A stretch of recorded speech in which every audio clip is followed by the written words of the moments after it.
Beyond the world we know is a place where reality bends and time stands still. A place where legends, fairy tales, and nightmares are real. A world where legends are born and destinies collide.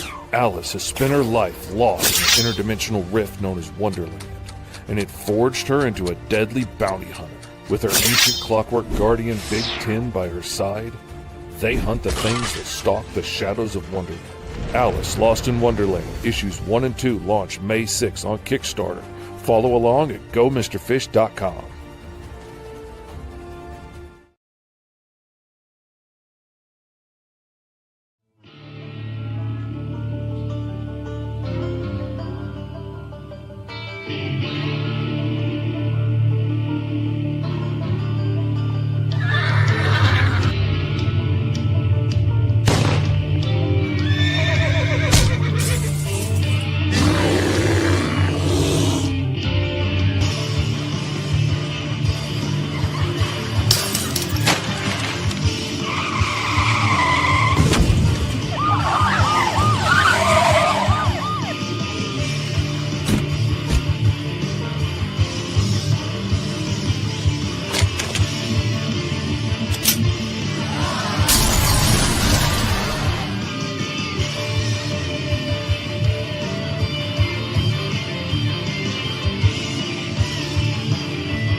Well, hello, everybody.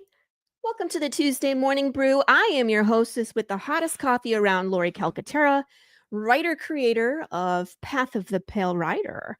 Oh my gosh, you guys, this is the last day of fulfillment. I have 7 more packages to ship out, and my pirate ship took a dump. I must have shipped out like hundreds of things, and I get to the last 7, and pirate ship was like, "We can't process anything else," and I was like, "Ha ha ha ha." So I'm just gonna end up going to freaking UPS and being like, "Hi, can I pay to ship all these things?" And I have to bring all the addresses, so that'll be fun. But they will all be done today. I need to move on. I got stuff to do. I got a lettering project that's due in like 2 weeks, so I need to get that done next. I wanted to show you guys some of the cool stuff that people are getting. I was gonna say people are getting their stuff already, and it's awesome. Thanks, Lou. And so you guys know we make pops, right?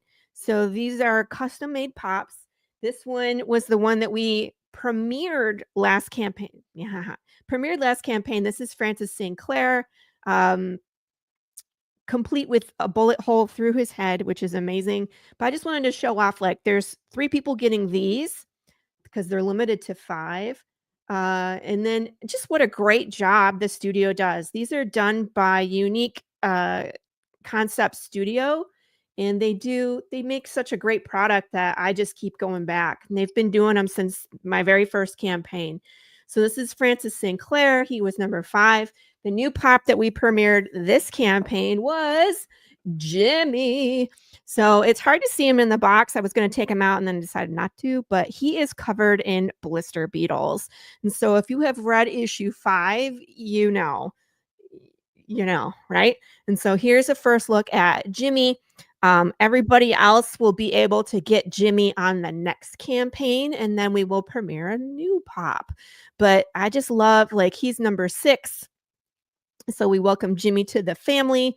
Um, he's covered in blister beetles. He's so cool. His little disc is red as well, so it's a good time.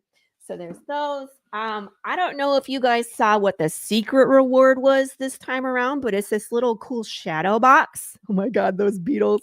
And this is cool. I 3D printed these, and it's just like different layers of 3D printed scenery. And then when you put them all together, they make just a Western scene with the bear. These are interchangeable. So if you have the box, we can do different layers and make different scenes. So that'll be fun to come back to in the future. If you missed out on these, I mean, I don't know what to tell you. We might bring them back, at least the box, and maybe a different pattern. But the secret awards are super cool. I already have plans for the next one. It is something wearable. I'm just going to say that. The last thing I'm going to show off before we bring in our guests, I just wanted to show you guys, of course, how nice these wooden covers turn out. So, legitimate piece of wood. It's really on there, guys. So it's like you would get your metal cover, but this is the wooden cover. And so I laser engrave these myself and cut them out, lovingly stain them, poly, and then attach them to the comic. These are super nice. I'm probably make some extras to sell at cons, but not too many because I want these to be kind of a limited number. So, hey, everybody in the chat, by the way, I'm nice to see you. Good morning. It's Tuesday. So let me put all my goodies away. These are all my goodies that I'm keeping for myself. Ha ha ha. Yes, Pops? Oh, you're going to pop in and say something? What? Yeah. Are you in the right studio? I don't know. I thought I was in the right studio. Yeah, it says you are. I don't know. Twitter or StreamYard and Twitter, it looks like it's got the Fish Lee promo on top of your show over on Twitter. That's weird. Yeah, it's weird. Because it ain't even in the studio, right? No, it's not. That's weird. Okay. Just checking. Have fun. Yeah, I'm in the right studio. It's me. Anyway, enough about me. Oh, there was 2 more things I wanted to say before. I'm sorry. I apologize. One, I have dates for you. So the Slice and Dice is going to be on May 27th. So make sure you tune into that brew because I'm going to be using the bat saw to destroy a watermelon. And I will release the name of the watermelon on the show. I did go ahead and get the rubber chicken, which will be attached to the bat saw because reasons. So May 27th, tune into the brew to watch me myrtleize a watermelon. And then issue number 7 Kickstarter launch date is July 18th. So you'll be seeing a crap ton of me right around then. And then, of course, after that. So, but issue number 7, July 18th. Put that on your calendar. We're going to be launching. I'm already talking with some creators about some cross promotion and some really cool things that are coming. So, blah, blah, blah, blah, blah. Welcome to the Tuesday Morning Brew. We're going to welcome our guest for this week, Mr. Rich Davis. Hey, how are you? Welcome. I'm doing fantastic. Welcome. And I'm extremely jealous watching all your Kickstarter rewards there. I'm like, my God, I want all of that. I have a I think I have a disorder where I just come up with like, hey, this is a cool idea. How am I going to do it? And then off I go and I create things for the next 12 hours. So Yeah, those wooden covers. Oh my God, those are cool. thanks. Well, we're a Western-ish, so I Yeah. think it would work, right? And I hadn't seen anybody really doing those. So I was like, we're going to do it. Yeah, that's rad. I would love Right? I would love to do those. I can't believe you make them yourself too. That's insane. Yeah, I know. That's me insane. I get told that a But lot. in a good way. In a good way, right? In a creative way, like, look what I did. And then people are like, shut up, Laurie. So where are you at, Rich? What part of the country are you in or across the pond? I am currently in Sparta, Tennessee, the dead middle of the state and the dead middle of nowhere. Oh my gosh. I was gonna say, did you have a chance to do anything for Free Comic Book Day over the weekend? Yeah, actually, so I own a store in Cookeville, Tennessee. Just opened last year. I've owned comic book stores since 2007. This is my 4th one. I like to Wow. build them and sell them. Each one's got a different concept. So yeah, I did a great free comic book day at Wonderland Comics in Cookeville. Met a lot of new cool people, and hopefully that'll propel us on for a great year of comic book sales. That's awesome. Hi, cat. Hi, kitty, kitty, kitty. Oh yeah, We hi like cat. Naruto. What's his By the name? way, this is actually Spookles. Spookily Boo is actually her name, named by my 9-year-old stepson when he was like 5. So, Okay, that makes perfect sense. and this one over here, this is Naruto. He's a little more Uh-huh. he's a little more shy. So, Oh, yeah. See? Mr. Fish Comics, we were just on his launch party just before the show, and he has what is it called? It's Alice Wonderland. Sorry, Fish. I fail. I fail as a friend.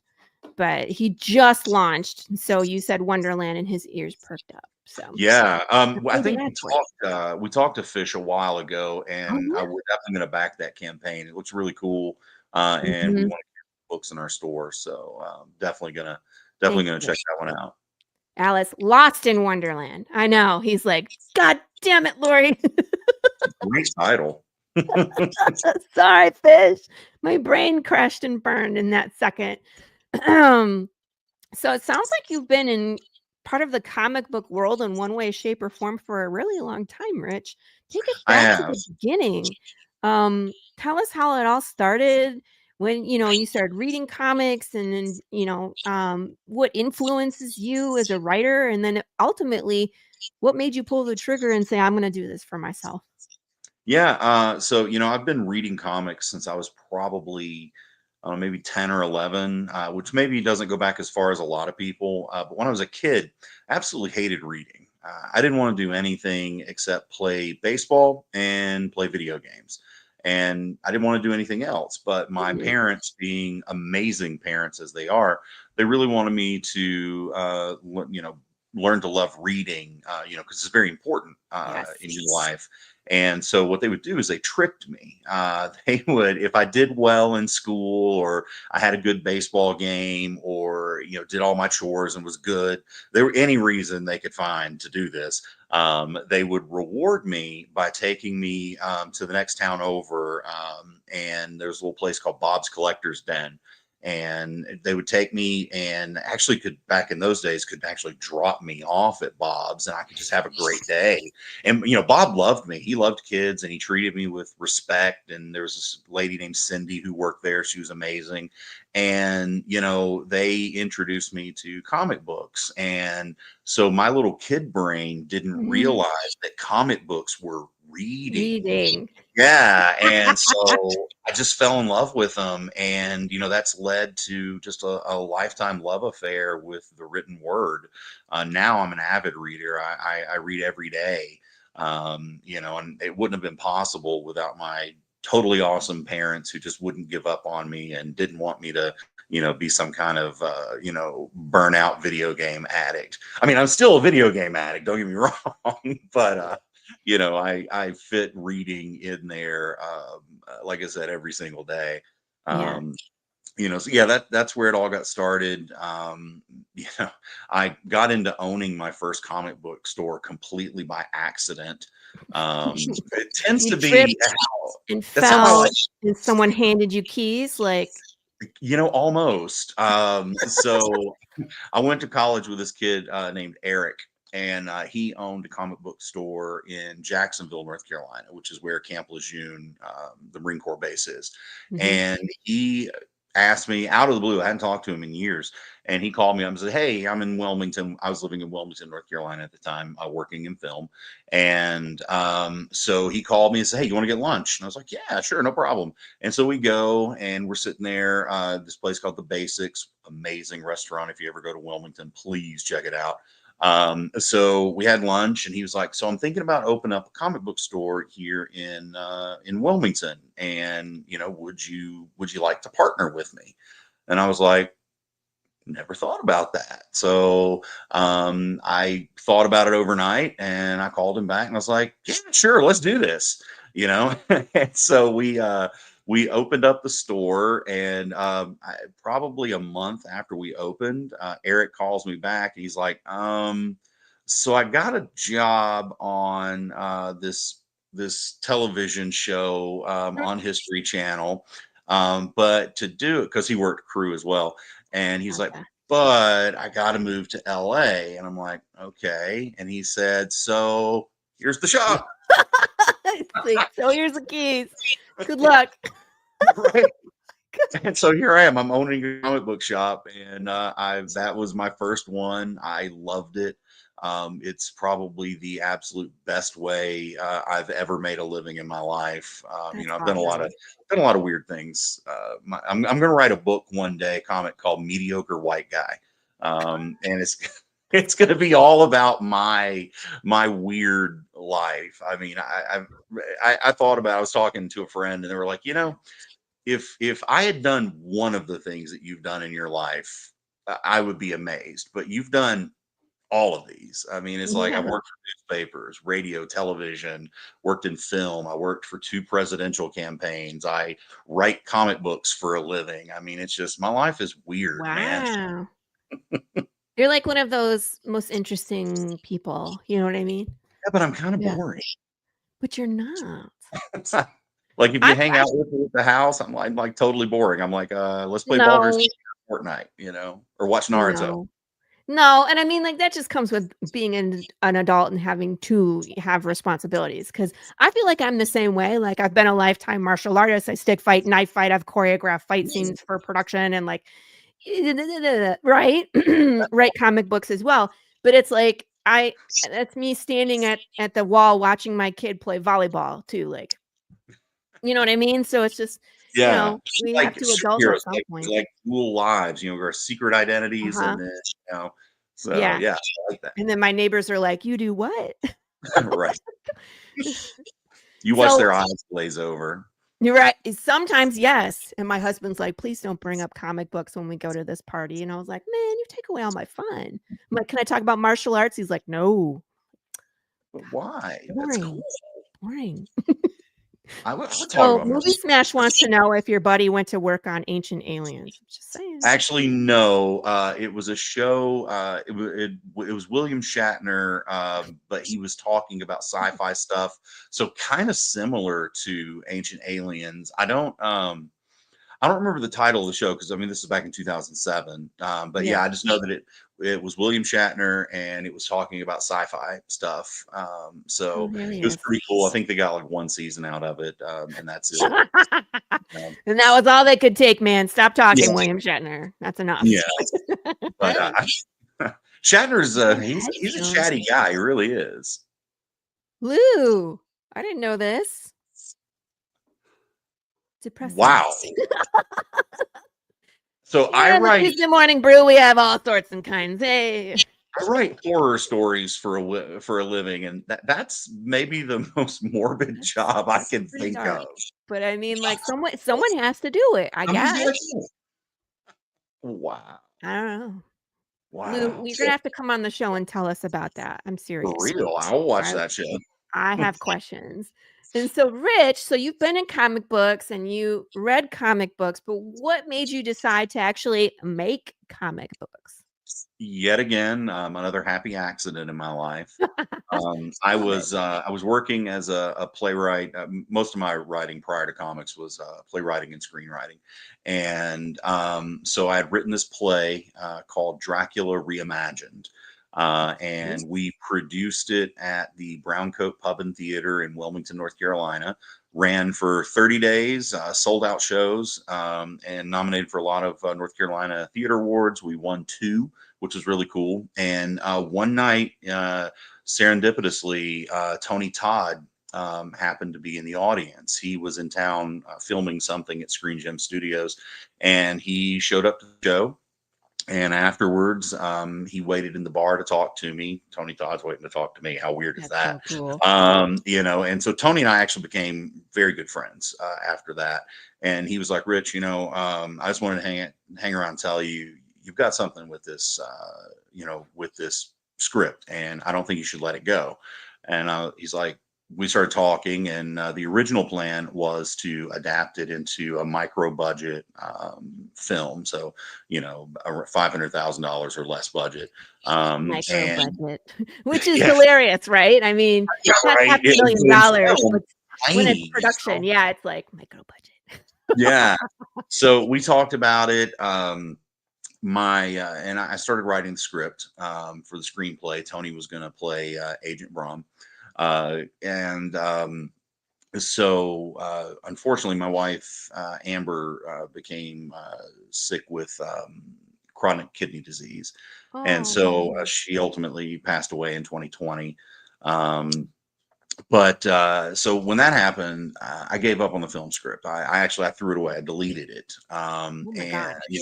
because, it was like, I don't have the time or the resources, and so Amber got so pissed at me. I mean, she has never yelled at me more than that. And she was like, no, you're not giving up on this. Like, I get it. We can't make the movie, but why not Do do a something comic else. book? Yes. And because writing a comic book script is very similar to writing a screenplay. Yes. And I thought about it, and I was like, okay, I could do that. So I contacted Georges Genti, who was also a friend of mine at the time. He was doing Buffy the Vampire Slayer. He's doing a ton of Star Wars stuff right now. And I asked him, how do I do this? And, we talked. He was a very good mentor to me. Ultimately introduced me to Henry Martinez, which was my artist on Cult of Dracula. And it just went from there. I mean, Cult of Dracula, it exploded. I think I struck the iron when it was at its hottest, right there in 2020, 2021, right after, during or after COVID. Right.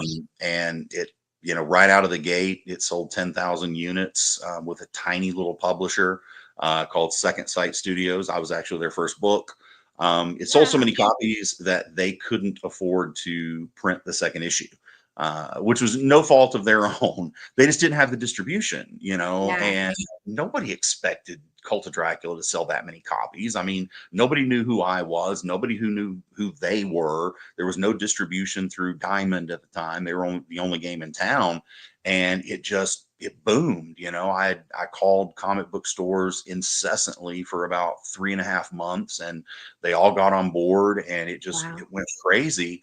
And so Second Sight helped me get with Source Point Press. Source Point Press picked it up, reissued issue 1, sold. I don't even remember the number, but it was in the tens of thousands. And Amazing. boom, here I am. I've got 4 books, 4 trade paperbacks out in stores now, and I've got a new one with Angel Hunter coming up this year. And I just wrote an 8-page story for a horror anthology called Holiday Spirits. Ooh. And I got a couple other projects that aren't finalized yet with other publishers, so can't say much about them except they're kind of cool. Cool. Yes. More like no spoilers, but unless it's an exclusive, and then yes, please drop it on the show. But no spoilers. But that's awesome. That's a great journey, and it's like I feel like it's just kind of it's kismet. It's like it happened because it was supposed to. You know what I mean? Where it's just It's got to be part the of your reason. right. Part of your journey is being like, okay, this is what this is what I'm being told to do next. So that's what we're going to do. And it seems to work in your favor. So that's awesome. And So, I've never yeah. take a leap. If an opportunity presents itself, thank God I've never hesitated. It's always Yeah. been, boom, let's do it. Yeah. Yeah. And sometimes that's half the battle is knowing when. You know what I Yep. mean? Sometimes if it's too soon or sometimes you're too late. But being on time and just I don't know if you can even learn that. That's just something that's innate where it's just like we're going to do this now, and sometimes you don't even know that it's the right time, but it ends up being the right. I don't know what I'm trying to say. So let's talk about Angel Hunter. When Sure. did you come up with this idea? I came up with the idea for Angel Hunter about sometime in probably October of last year. We had So just recent. finished up the campaign for a Reign of Dracula. I didn't do this campaign; it was done by the publisher, and I'd been writing That was my fourth straight horror story playing in my world of Dracula. And prior to that, I just wrapped up Prometheus in Chains, which was it was emotional hell for me to Yeah. write that. Because as Victor's working through his PTSD in Prometheus in Chains, that's me working through mine from Amber's death. And so it took everything out of me. And Mm. I just did not want to write another horror story. I couldn't do it. And so I had this idea. I'd gotten really deep into watching anime, and I'd watched this watched a show called Goblin Slayer. I'm still not quite sure what I watched in that first episode because it was, oh my God, jaw dropping. If you haven't seen it, there's a reason why it was called the most offensive anime of that year. I mean, Okay. holy cat! And if you watch it, I warned you. I kind of want to watch it now. It's really good. Being a horror fan and an anime, I'm anime adventurous. Like, I don't feel like I've seen enough of it to really know. I'm not, an authority of any way, shape, or form, but I know what I like. And so it's kind of like, oh, what's this? You never know from the picture exactly what's going to. Right. Right. It's very misleading. Yeah. Like the trailer photo, like, like the movie poster kind of thing where it's like, I don't know. Just pick one. I was like, I just recently watched Delicious in Dungeon, and I was like, what am I watching? I've heard good things. It's hilarious. So you never know what you're getting into. It's on my What's list. it called? It's on Netflix. Okay. Because that was my next question: is where do I watch this? Always. Goblin Slayer, I think, is on Crunchyroll. I don't know if maybe it's on Netflix. I don't know. I know it was on Crunchyroll. That's where I watched it. Yeah. Well, that's where all the good stuff is. That's where all the really good stuff. Mm-hmm. But yeah, I'd watched this episode of Goblin Slayer, and I was thinking of, I went to bed after. I'm still marinating on this. Like, I thought about this episode forever, and so I went to bed, and I had a nightmare. Like all of my stories come from my nightmares, which is why I call them, the nightmares of Rich Davis.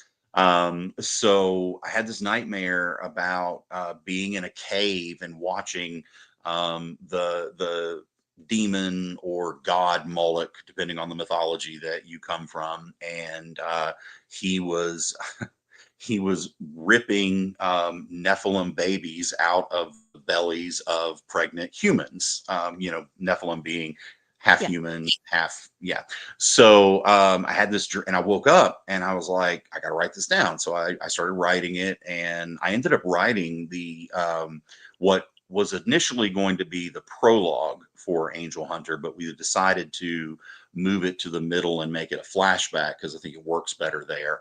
But yeah, this whole 12-page scene that ultimately became the heart of Angel Hunter, and the flesh, typical script writing thing. You flesh the rest of the script out from there, write your characters, and just follow their journeys wherever they want you to go. And here we are. It's a 96-page volume. Actually, we just bumped it up 8 pages, so it's 104 pages now. Wow. So yeah, and this is actually the smallest, the shortest volume of Angel Hunter. The rest of them are going to be 120 to 160 pages. Oh my gosh, that's such an undertaking. Yeah, I'm a little insane sometimes. No, I mean, I aspire to be able to do that. I haven't been able to. I mean, Kickstarter is a thing, and you can only raise as much as you can raise, right? And so the amount that you need to raise in order to do a 120-page trade or graphic novel is significantly higher than what you have to raise to do a 24-page issue. And so I aspire to do a trade one time. You know what I mean? I would like to just tell the whole story as opposed to break it up into bite-sized portions. But you got to do what you got to do. Yeah, the trick is, if you're gonna, and the advice to anybody listening out there, if you're gonna do a trade paperback, it's volume. You can't go into it thinking I'm going to order 100 copies because it will murder you on the cost. Yeah. But if you can order 1,000 copies, it gets very affordable. If you can order 2,000 copies, it gets really affordable. Ooh, put them all, Rich. That's the next thing you got to do. But hey, guess what? I own a comic book store. I got That's plenty of storage. Yeah, I got That's my plenty of next storage. video, honey. We need to order a store. So, but yeah, that's the trick to doing a volume. When you're doing Gotcha. a floppy, uh, you know, 200, 300, 500, that becomes very affordable. Right. Um, your cost per unit, it's not cheap like if you're printing, tens of thousands like Marvel and DC do, but it's much more affordable, your final number anyway. Yes. For a larger volume, it's so expensive to do a Yes. short run. I can contest to that because I did one. And I think we ordered 200, and I was like, these are really expensive to print. Holy cow, expensive. Yep. I don't know. I don't know if my husband would let me order 1,000. You got a spare bedroom somewhere, or I'm about to redo a bedroom into an office, so I don't know. Maybe I need to. There you go. Build some shelves, like a lot of them. We don't need this window. Just put No. in front of And it. you're like, your kid doesn't need a closet. They don't even need a bedroom. Put them on the couch. It's adventure sleeping. They'll have fun. Adventure sleeping. You know what, kids? We got a tent outside. Enjoy. Yes. What kid doesn't want to sleep? Or you can do that whole King of the Hill episode where Bobby moves into the doghouse because the doghouse is really nice. And you could totally do that. A kid would go for it, until they're well, we're in Texas, so until it hits July and it's 106, and then it's like, nah, can I move back inside, please? Hard pass. So you can float in the pool? I don't know. Yeah, right. All right. So Angel Hunter, holy cow. You know what I want to say real quick, you guys, about Kickstarter. It's such a big difference to the preview page than where it used to be. This is great because it gives us so much more information to get those pre-launch followers. You know what I mean? Instead of just showing a single picture with like a 10-word description is what it used to be, right? Look at all this. This is great because this isn't even live yet, and we have all of this information, which is super cool. So let me go back to the top. So I love the thumb banner. That's what that is. It's a Yeah, it's beautiful. That's actually going to be the A cover for the book. Obviously, it's bigger. But the book is finished. It's whether we make on our Kickstarter or not, the book is getting made. The Kickstarter is really just to recoup our costs and hopefully make some money. But we're going to be marketing this very heavily to comic book stores. We were set up to be in Diamond's previews, but they're gone. A little bit of a wrench. Thankfully, over the years, I've developed strong relationships with a lot of retailers. So we'll be getting it into retailer hands. If there are any retailers listening out there right now, we're gonna come close to taking a loss on each unit that we sell to retailers because the most important thing we want to give them is margin. That's the biggest barrier to getting indie Kickstarter comics into stores is margin, because it's hard as hell to convince a reader to buy a book from somebody they've never heard of. It's so much easier to sell Spider-Man or Batman. So really the only way to sell the indies is by margin. So rather than, getting a 35 to 40% discount, we're going to be giving retailers a 75% discount. Wow. And we're keeping the cost low to the customers as well. Each volume is going to be $19.99 for 104 story pages.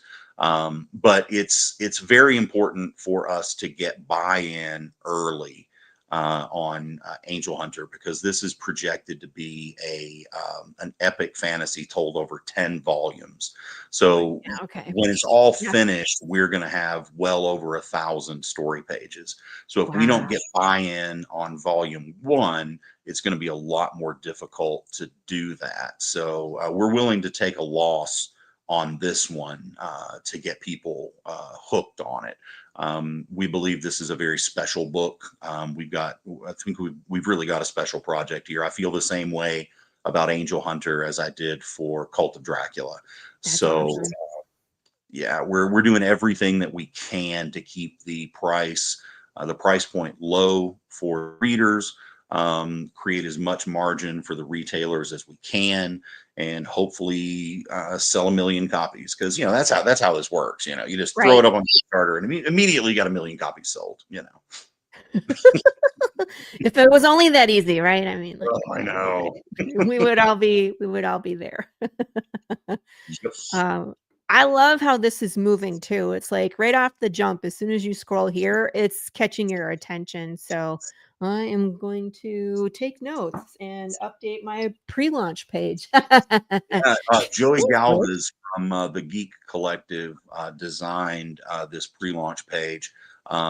They've been great to work with. Geek Collective they've really got their stuff together. I mean, he's done a fantastic job helping us market, creating this really cool page, putting up with me and my incessant list of changes because I'm a ridiculous perfectionist. And like, I'm even looking at it right now. I'm like, okay, I'm making notes for, okay, Joey, we got to change this. We got to change this. That's just me, and That's Joey puts up with it, He's And a good that's dude. me too. I'm the same way, and I just feel like I can always improve, and I'm always looking for people that are successful to emulate. So Me too. absolutely, That's how you learn, that's look how at you what's learn. working, look at what's succeeding, and Yes. do that and make it your own. Do it your own way. Mm-hmm. You know, 100%. so I really do dig this. Hi, everybody in the chat. How you doing? Y'all hanging out? You have a good time? What you drinking? What coffee you drinking? All right. So one thing that I noticed in the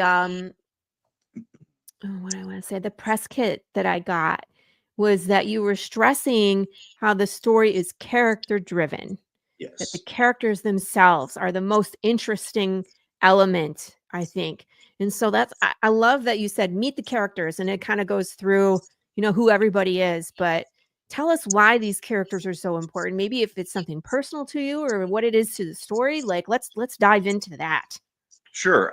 So there's absolutely nothing special about the plot of Angel Hunter. It's not original. You've seen it 1 million times. It's got everything that makes a seinen manga story good.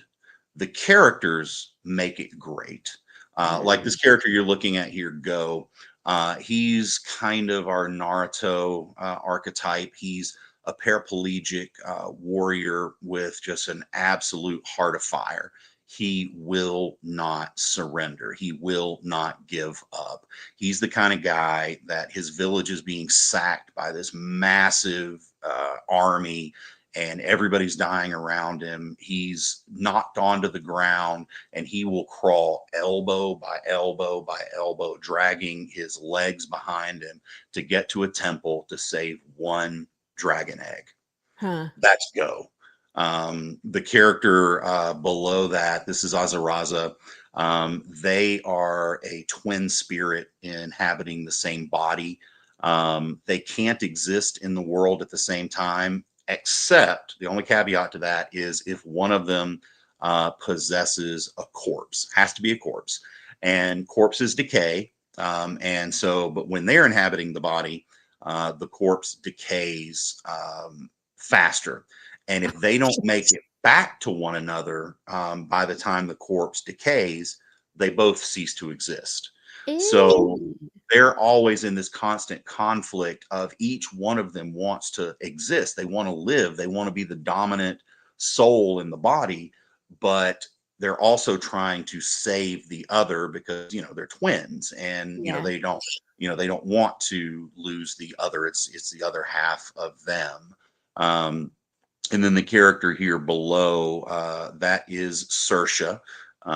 which obviously sounds like Cersei. So it tells you right off the bat that she's a wizard, and she has the power to manipulate darkness and shadow. So you can see the little shadow tendrils coming out of her.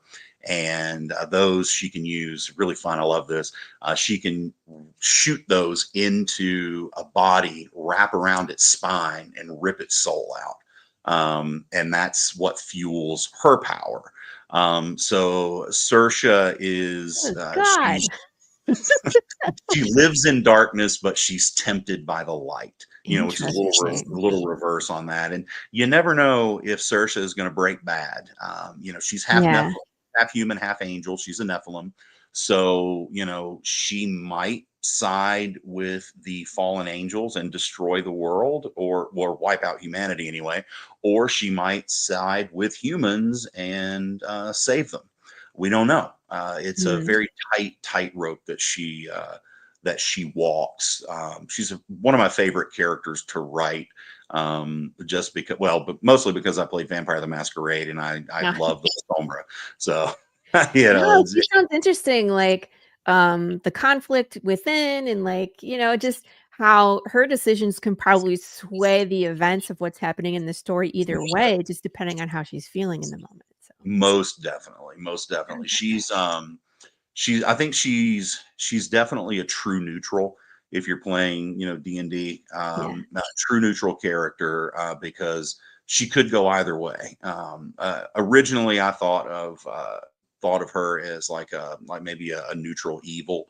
But writing her, I don't think she's evil. I don't write villains and heroes. I write protagonists and antagonists, and I let the audience decide which is which. So that inner conflict and that's very important to all of these characters because they've got these amazing special abilities. Again, common trope in manga. 4 special or 3 special children, and they are that. They've got these powers, that power scale as they go through the story. But it's that inner turmoil that really brings them to life. It's that conflict. And Saoirse, I think, is probably the most prominent example of that. Interesting. That's one of my favorite parts about building a story is the opportunity and choice that characters have to make. You know what I mean? Like that to me is the most interesting to walk in their shoes and be like, what choice they make in this situation. I love that. That's one of the fun parts about writing. It is, because I get bored with, pure good, pure evil. It's that inner conflict. The inner conflict is so much more interesting than the external. I love it. It's more realistic. Like people are not all one side. I love complicated villains. I love heroes that you get to see their true motivations and make mistakes and have flaws. Like that to me is much more relatable than the untouchable hero with the sense of good. You know what I mean? Right. Because none of us are pure. Bored. Do something different. Yeah. Look at that. And this is Aiden. He's our primary antagonist. He's heroic by nature, villainous by choice. And it's really difficult to argue that he's a villain. It's kind of like Dr. Doom. If you're reading One World Under Doom right now, it's hard to argue that he's wrong. Lex Luthor, the same thing. I mean, Lex's whole thing is like, this is a godlike alien. It's dangerous. It's hard to argue with that. And so Aiden is hell-bent on setting the world free. He believes that the radiant god is tyrannous and it's enslaving humanity. And, because you'll find out very quickly, he's also a Nephilim. but he was raised Oh, differently than our three special children. And so he sees things from a different perspective. He was raised by a fallen angel, whereas the other three were raised by humans.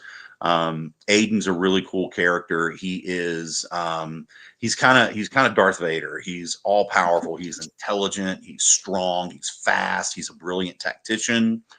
But his flaw is he's literally falling apart. Oh no. He wears this armor, and it's the only thing holding him together. Like if he takes it off, he'll disintegrate. And so that also symbolizes an inner conflict, because we all feel like we're falling apart, and if we drop our armor, we're done. Yeah. So Aiden just personifies that, and he's leading this massive, amazing army. I like to tell people, imagine if the Empire hit every planet in the Republic at the same time. That's the plot of Angel Hunter Volume 1. It is absolute chaos. It's a blitzkrieg taking place across the entire realm of Odessa. It's not one city. It's not one village. It's the whole realm is being overwhelmed by Aiden and his army. And our characters have to struggle to escape from that, and to find their way while he does his thing. I can't tell you much about his thing because it gives too much away, but no spoilers. Yeah. unless it's an exclusive, and then it's Yeah. Exactly. But here's a nice look at the main cover. Oh, Les, hey, he's here. His personal favorite was the Two-Spirit character. Oh yeah. I think I saw another stream Les was on where we were looking at this, where the hands coming out of the mouth, and I was like, this is terrifying. So yeah. This was my first experience with Angel Hunter, and I was like, what the actual F is going on? When I first saw this one, I was like, ugh. Oh, it was Go was your favorite? That's interesting. Yeah. Yeah, Go is amazing. Go reminds me of, I saw a movie not too long, and I didn't see it at opening. It was Bone Tomahawk. You see that movie? Bone Tomahawk? I didn't. No. There's a character that it starts out the movie just fine, and then like slowly he gets, I think something happened. No, he starts out with a broken leg. His wife gets kidnapped by this weird indigenous tribe that like is cannibalistic, and they go after them. And then he's slowly deteriorating because he's got a freaking broken leg in the West, the Wild West. And so by the time it's like the climax of the movie, he is literally crawling his ass into this place to go save his wife. And they're like, there's no, you immediately think this guy has no chance, right? Yeah. That's what I'm saying. So that's what this reminds me of. I got to watch that. Check out here. I'll check out Bone Tomahawk. Trigger warning, there's some really disgusting things in there, just to let you know. When you see it, you'll know what I'm talking about. And enjoy. It was one of those, I was just like, oh, okay. This is happening. It's gross. Yep. That was the thing that happened. Yeah, but I mean, like, you write horror, I write horror. It's fine. Yeah, exactly. I had a baby margarita blender in one of my books. So yeah. That was what the reviewer coined it. I didn't come up with that name, but when he said it, I was like, oh yeah, I did write that, didn't I? I've had that moment too, where people like, okay, let me ask you this, because with horror, it's sometimes it's like, okay, have you killed a dog? Have you killed a dog, Rich? No. Have you killed children? Yes. Okay. So usually it's like, have you done these taboos, right? And I was like, because in my first issue, I kill a horse and everybody's really upset. And then I'm like, but it's okay. I haven't killed any kids. And my husband's like, you did that in issue 5. And I was like, oh, yeah. I was like, oh, yeah, I did do that, huh? Oh, well. I did have a dead dog in one of my books, but Mother Dracula revived it, and it became this really awesome multi-poo vampire dog. Yes, a multi-poo. I can't say it. Yeah, I got totally. Yep. Yeah. Got totally inspired by Triple H's character in Blade Trinity. He's got the little vampire Pomeranian, and I'm like, hey, I've got 2 Maltipoos of my own, and I would love to work them into my book, and they're going to be vampire dogs, like awesome little Pomeranian. That okay, that movie gets a lot of hate, but I enjoyed that movie. Like I Fun. thought it was good. Jessica Yeah, Alba's character was great, but yeah, yeah. it was just so much fun. It's like you don't go into those movies expecting Schindler's List, No. okay? Just enjoy it. It's a Right. movie about a half vampire who walks in the daylight and kills other vampires with a vampire Pomeranian. You're not getting a serious movie here, guys. Stop scrutinizing it and enjoy the ride. Right. And I'm like, and if it has Ryan Reynolds in it, you can assume it is not a serious movie. Just There assume you that, go. right? It's going to be some humor. And, the cast was awesome. I mean, Parker Posey, the Yes. indie queen of the 90s. Holy crap, she's her. great. And Yeah, then she's awesome. Her most Parker Poseyist. I love her. I love her too. Parker Posey is amazing. Dominic Purcell, I like him too. Yep. Being a martial artist, I like when actors try to take on some of the action and they can actually make it look believable. And of course, Wesley Snipes is the GOAT when it comes to that. Like, Yeah, watch awesome. the first Blade movie, the opening scene in the blood rave was like, oh, this is just so good. And you can tell that they're actually doing the moves, which is so nice. I wrote an homage to that scene in Rise of Dracula. It's actually the opening scene to it. So, yeah. And that's where the baby margarita blender came from, too. Baby margarita blender. Do you remember in the 90s, there used to be a website where you could blend a frog? No. Yeah. You could go to this website. It was called Frog. I forget what it was called. Frog Blender 3000. And there was just this frog floating in a glass blender, and you could push the buttons. And if you pushed them enough, it would blend the frog. Oh my. Now, did it blend or puree? I think it pureed at the end. It was pieces floating around at the end, right?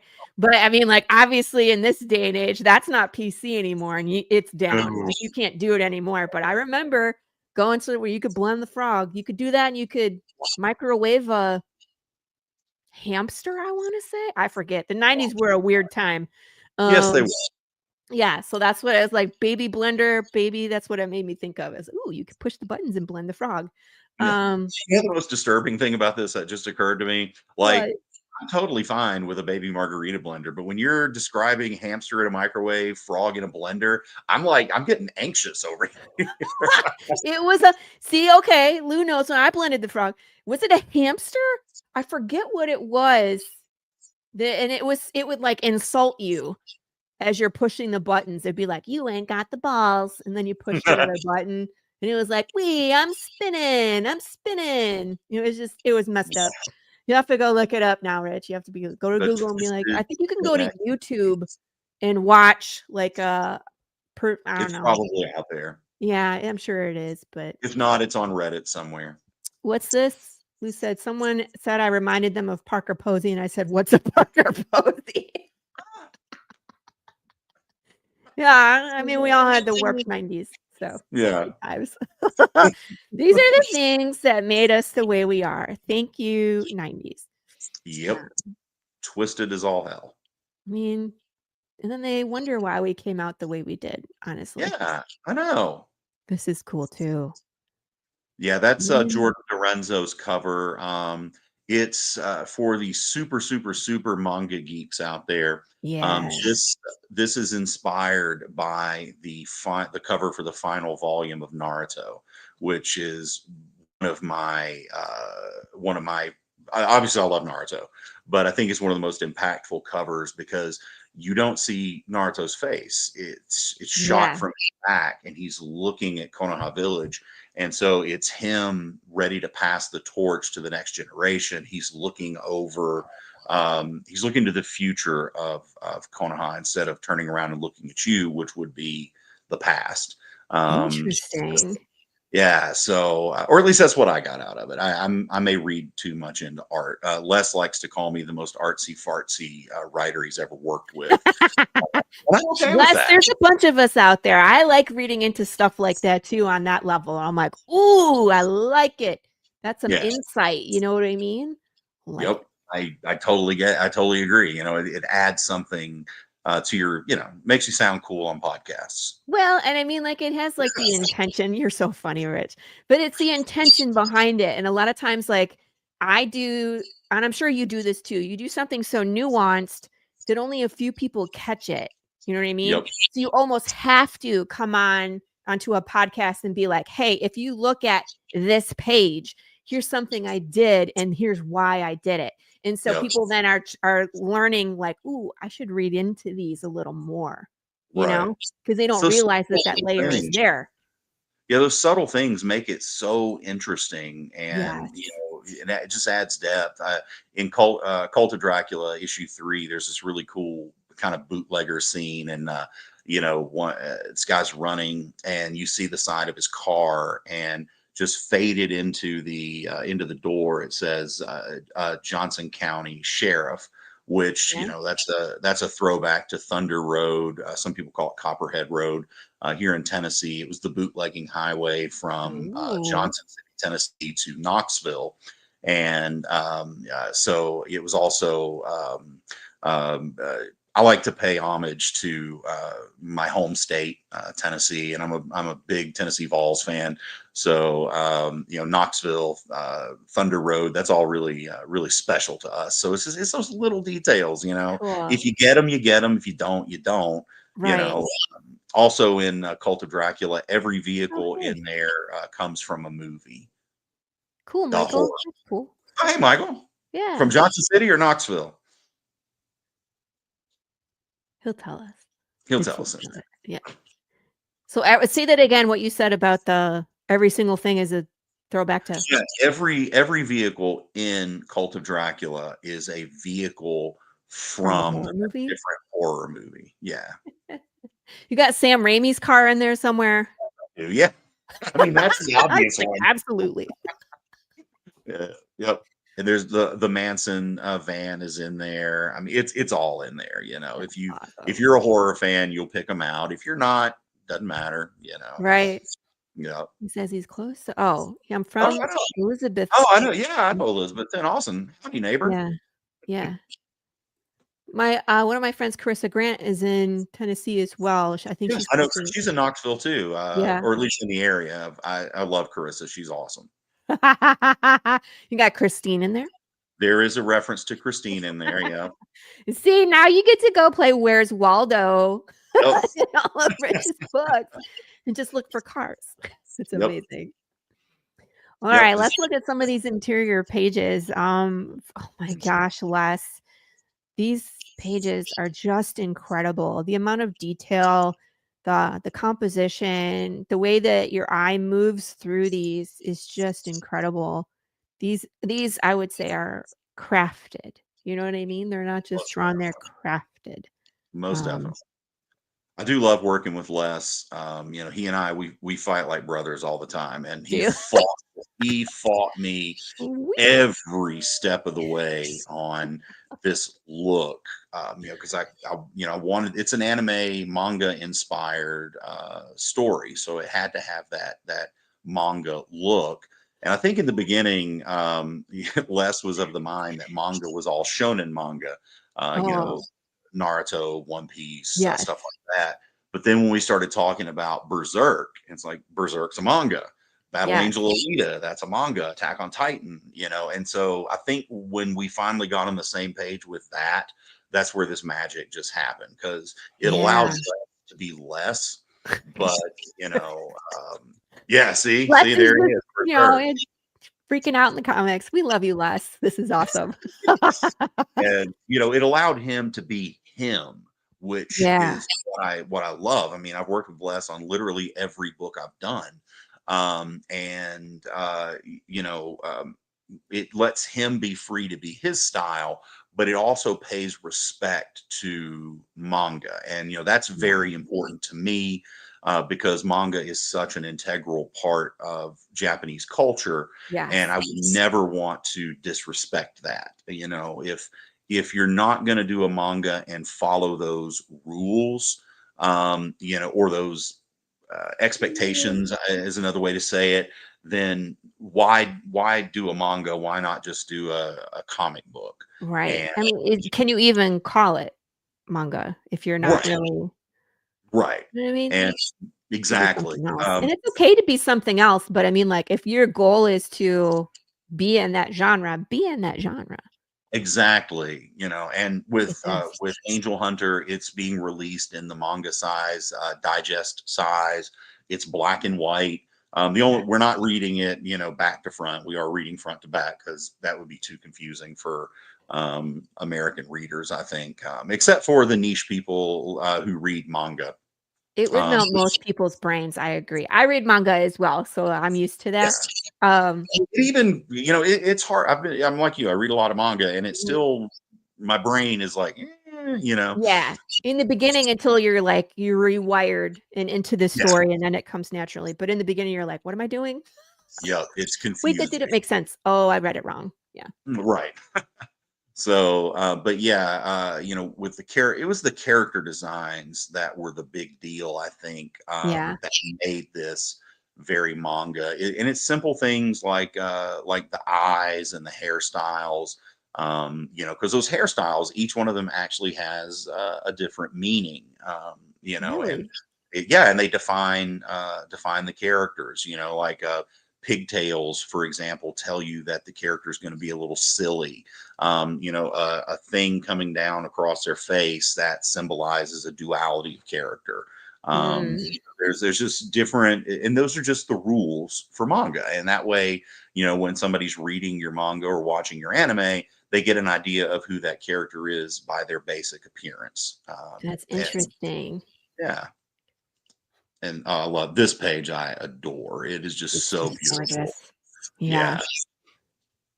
Like And her that's face. Shiroi Majo there. She's the White Witch of Edessa.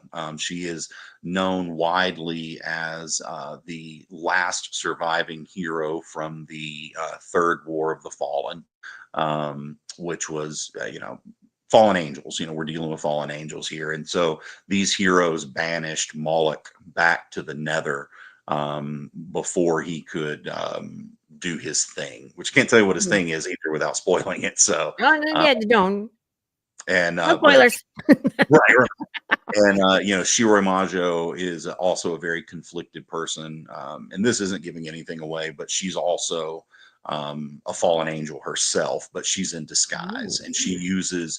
She Mm. was a neutral party in the first War of the Fallen, which was the when Lucifer and the other angels were cast out. She took a neutral position. She didn't side with the angels, but she didn't side with heaven either. So she was cast out along with them, and now she's hated by both sides. Oh. So she's kind of built the city of Lycidia. She's built it around her. It's basically her fortress. And Shiroi Majo is the identity that protects her. So a Interesting. duality of fortress, a physical one and an internal fortress. So she's been a very interesting character to write. A lot of conflict, and I Yeah. think Les really captures that in this scene and in several others throughout the book. Gosh, look at this interiors, you guys. Bless, and I'm always impressed with artists who are able to do like Jeff Muth, who is also in the chat, does really amazing work, and it just astounds me the level of detail they can put into a page. Like my mind would never be able to do something like this. You know what I mean? How do you even describe this? You know what I mean? I would love to see how you wrote this page for Les to be able to put all this detail in. Yeah, it's Les and I have always had we've always been in sync. You know, it's Yeah. uh, when I describe something, he sees it. You know, and it's just again, I love working with Les. He's one of my favorite artists to work with. You know, because you know he gets what I'm saying, even when I'm struggling with ways to express it. He gets it, and he also makes my ideas for page layouts look cool. Thank God for artists because I feel the same way. Like I have a really cool idea for a page, and then my artist Gilbert will come in and just make it better with how he lays it out. I'm like, see, this is why I pay you big bucks. You know, if it Right. were up to me, I'm garbage with page layouts. If it were up to me, everything would be Alan Moore Watchmen style. You know, No. five rectangles stacked on top of each other throughout the whole book. But I've been able to work with some really rad artists. Les and Jordan Dorenzo are probably my favorites, and Yeah. it's because they are able to really get what I'm seeing in my head with the panel layouts. Very cool. Yeah, I love Jeff's art too. I need a cover by Jeff at some point. It's one of those, like, I just have a list of really good artists that I want to work with, and I just haven't had time. Don't worry, Path is going on for freaking ever, so get there someday. Ooh, a battle. Oh yeah, the whole book's a battle. I mean, this is adrenaline fueled. You know, this is Walmaria's fall for 104 pages now. You know, it's that Wow. intense level with the Titans stripping through the city, and it's just this is the most action-packed book I have ever written. It is you push the gas and you don't let up until it's done. That's awesome. Now, where do you where do you get your fights? Like, how do you choreograph your fights? What are you basing it off of, or what fighting style, or just make it up? Is you like, what are you basing your fights off of? Rich? Well, a lot of, and I'm not going to be very accurate with this because the only thing I know about fights comes from movies, movies and television shows and other comic books. So, you know, I draw a lot of, excuse me, I draw a lot of inspiration from medieval movies and television shows, The Last Kingdom, blah, blah, blah. God, I just went blank on the one. Kingdom of Heaven, you know, Mhm. the God, The one was with Legolas was in it. yeah, I was gonna say that's him, Orlando Bloom. Orlando Bloom, thank you. Yeah, Wow, yeah, yeah, with the Leopard King, um, right? And he had the mask on in that one. yeah, that was Yeah, Edward Norton in that. Yeah, yeah. so he was at. It was really, really awesome.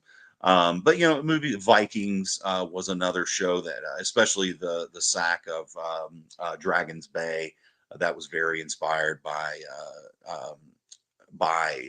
Vikings, and actually Go was heavily influenced by Ivor the Boneless in the way he was portrayed in Vikings.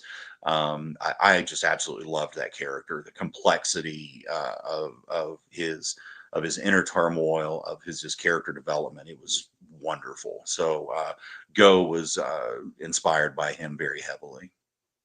Hello, hello, Josh.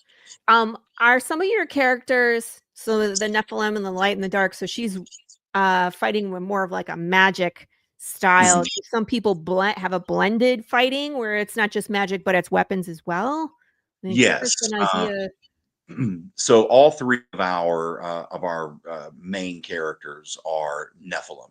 Some of them don't know it, uh, Oh, but so they all have these special abilities, but they all have their very deep flaws as well, and their powers even come with deep flaws. Go definitely.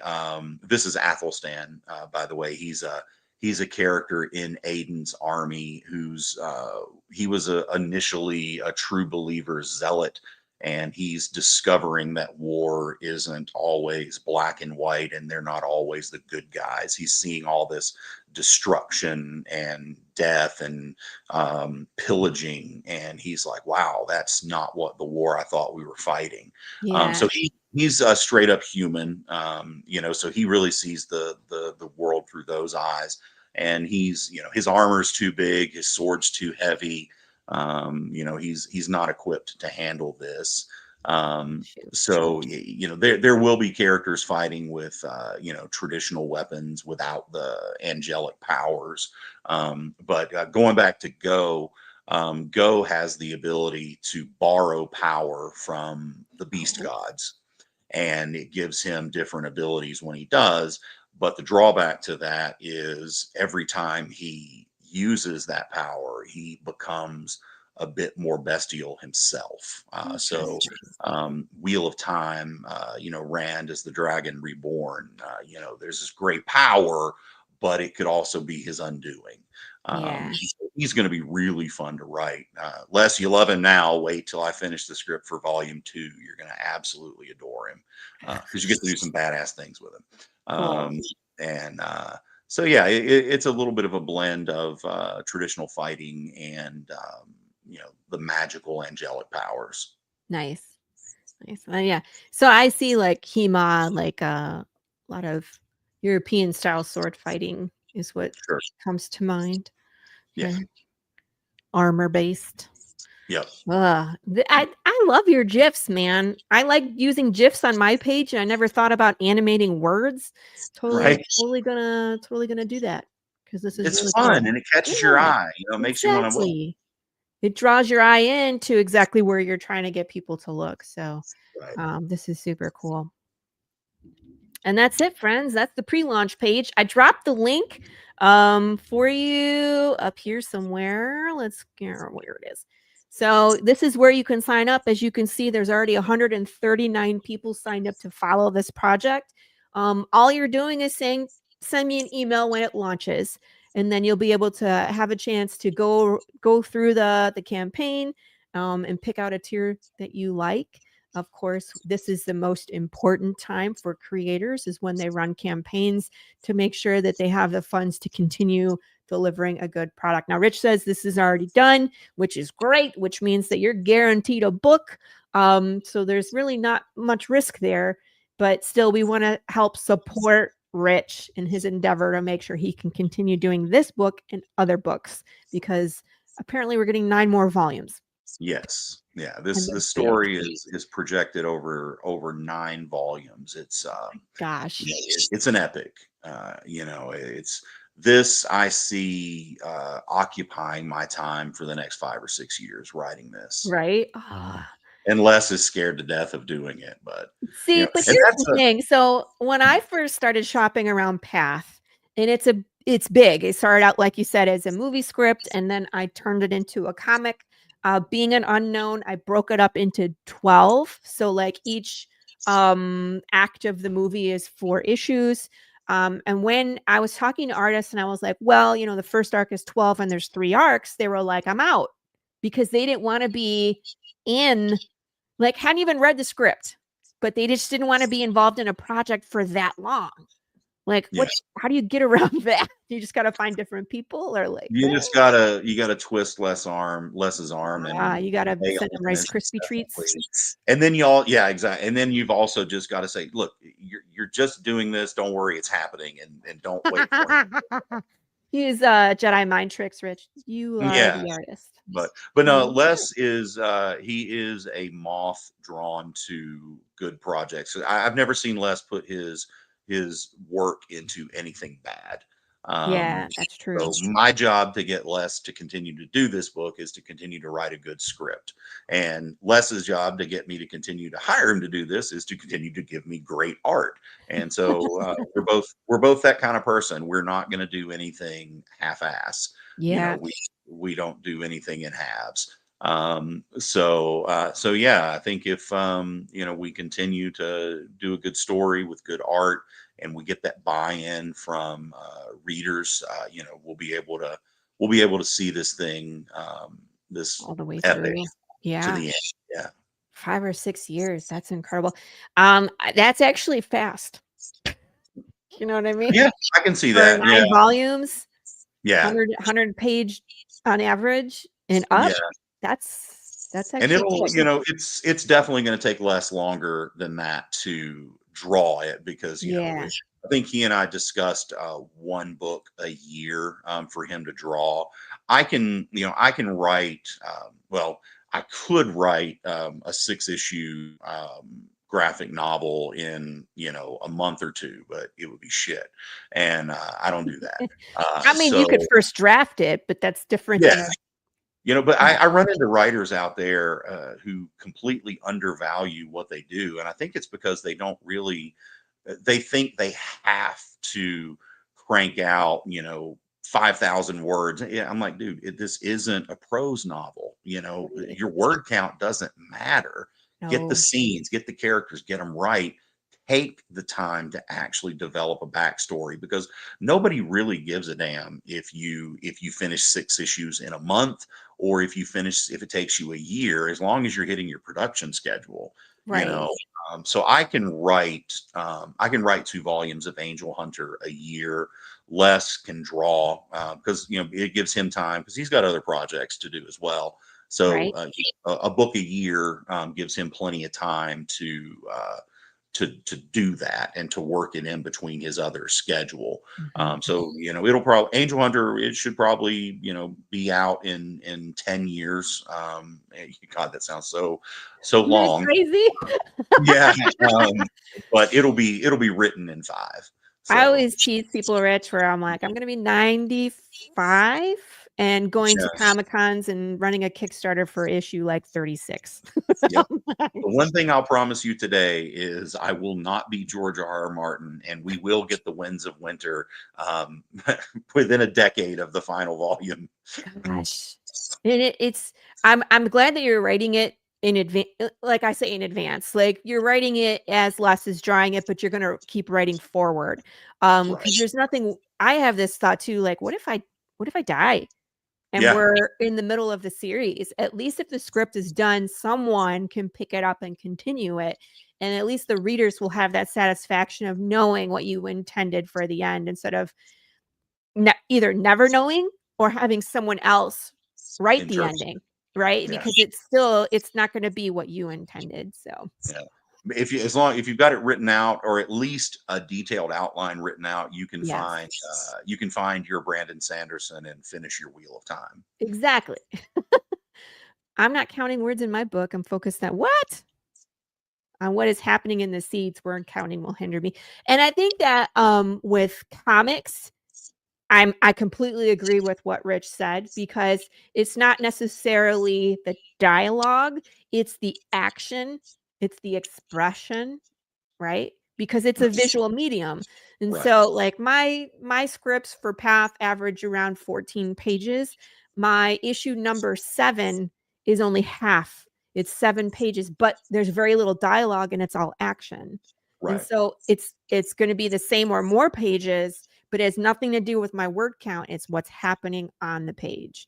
Exactly. And So, people have to realize that, when I talk to, if I do a lecture, or, whatever, with, a lot of high school kids, colleges, the one thing I have to impress upon them is writing a comic book script has very little in common with writing a prose novel.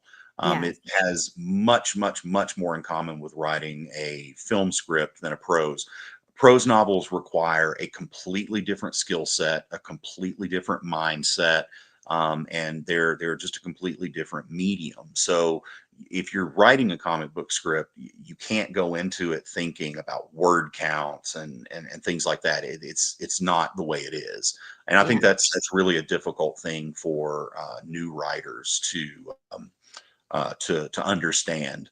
Because if you have a degree in creative writing, they don't really focus a lot on how to write a film script or how to write a comic book script. Everything's prose, prose, prose, prose, prose, prose, prose.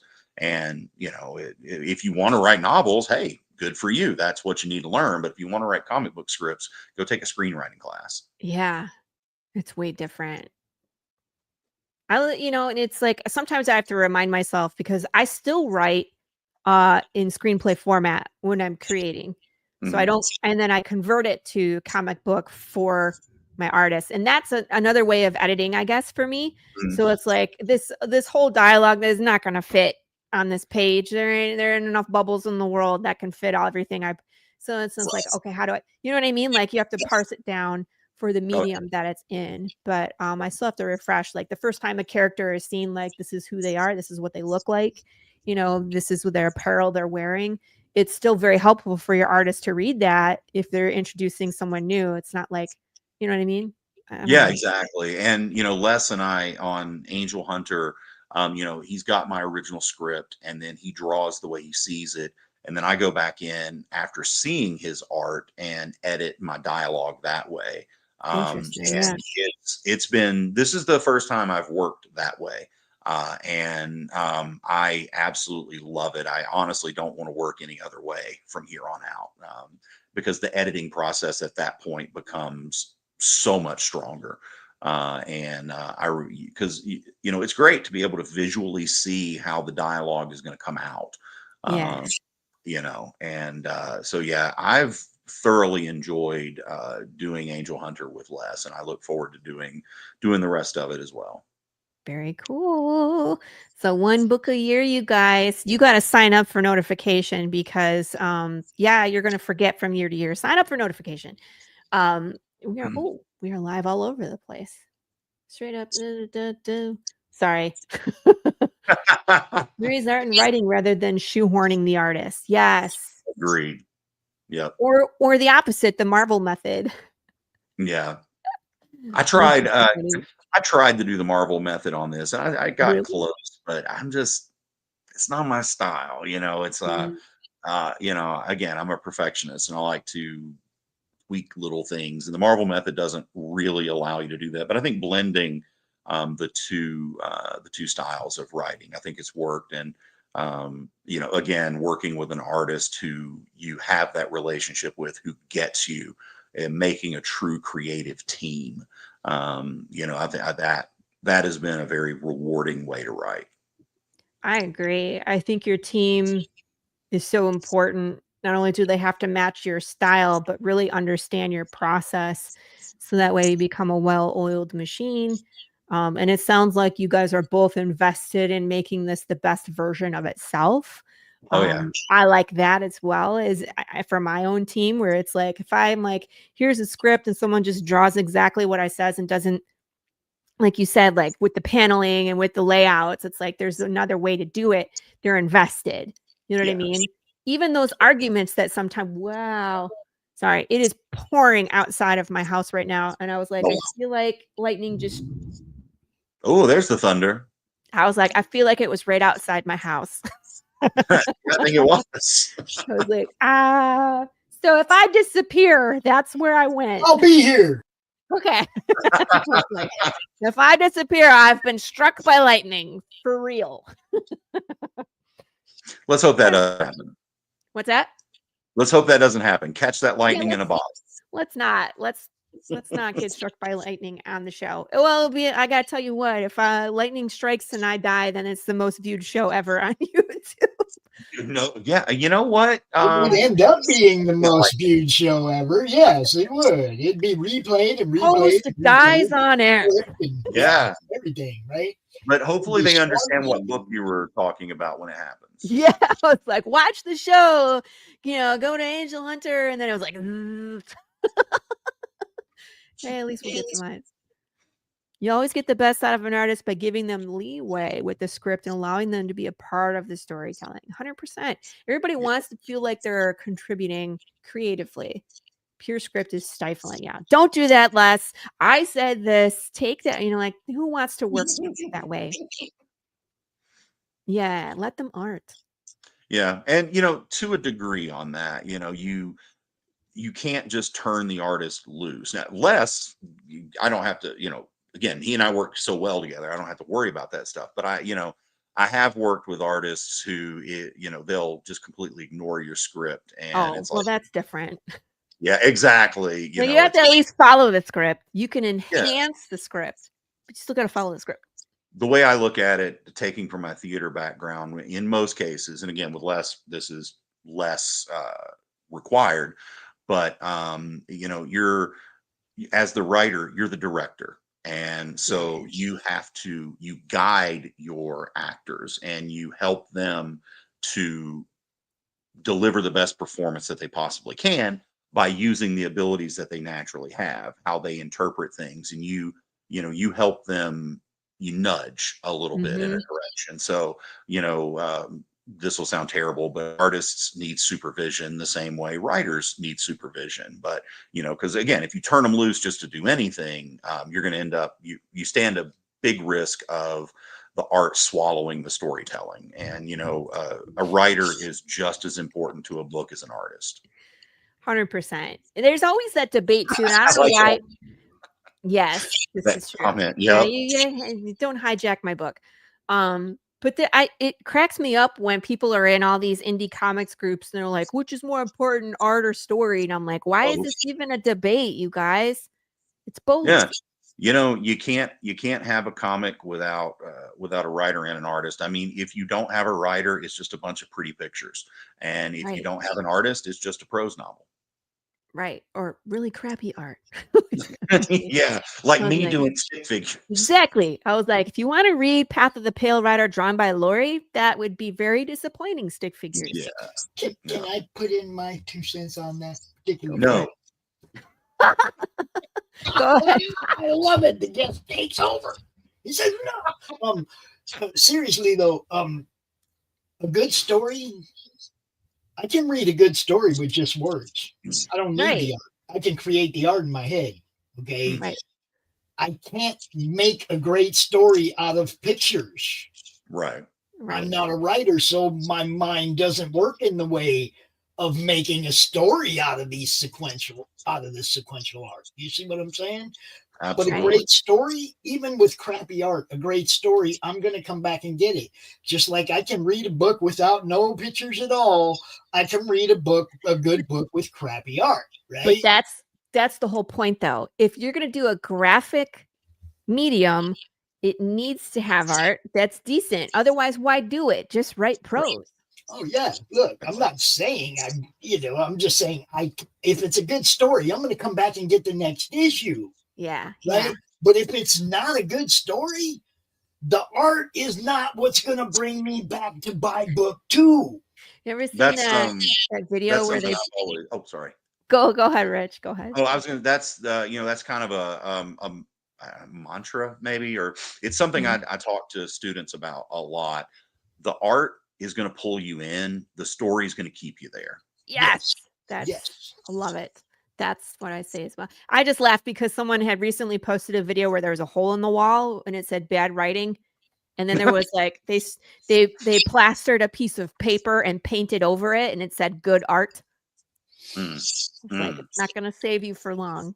Yeah, but Right. that's great for book 1. It's like I tell people when they come to me with their first book in the series, and they're like, I can promote the heck out of it and maybe help you sell some. But if it wasn't no good, not a lot I can do for book 2. Yeah. Right. As a promoter, it's got to be good, guys. So refine it. Take the time to make it great. I'm just a writer. Nonsense. And I'm gonna be like, Yeah. Yeah, that's true.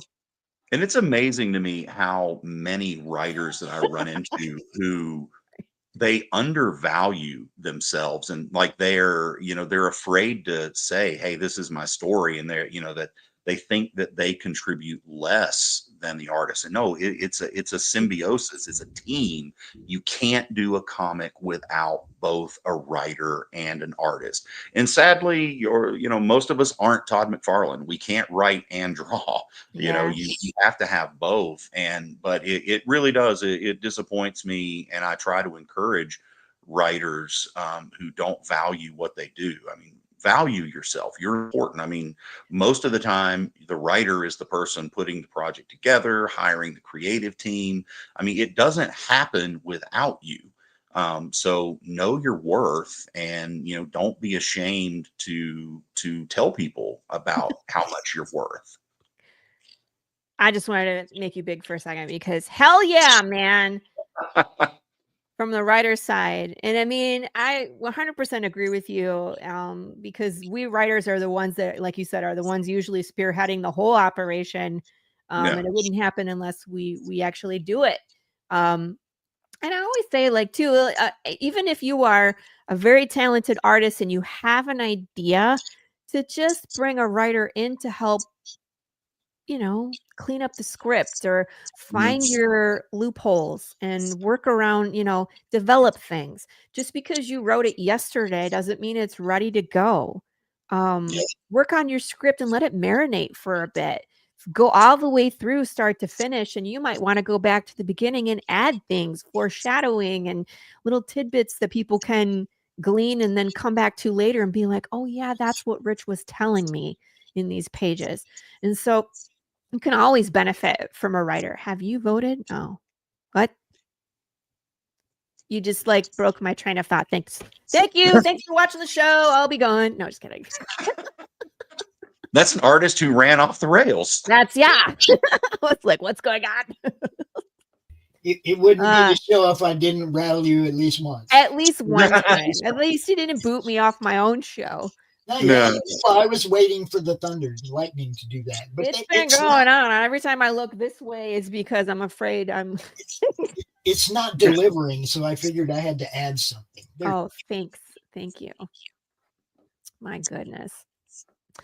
Anywho, so you have any plans to be at a Comic-Con or places where people can meet you in the near future, Rich? Yeah, sure. I know that I cut back on my schedule this year because I need more time to write. But I'm doing Heroes Con next month. I know I'm doing Dragon Con in September. And I'm doing New York Comic Con in October. So I skipped San Diego this year. I just couldn't make the trip. But and I'll do a few smaller cons in the area. Things I can drive to in 2 or 3 hours. I love to do those. They're a lot of fun. And I might do Scarefest in Lexington because it's a fun one. I love to do horror cons, because horror people are the best people in the world.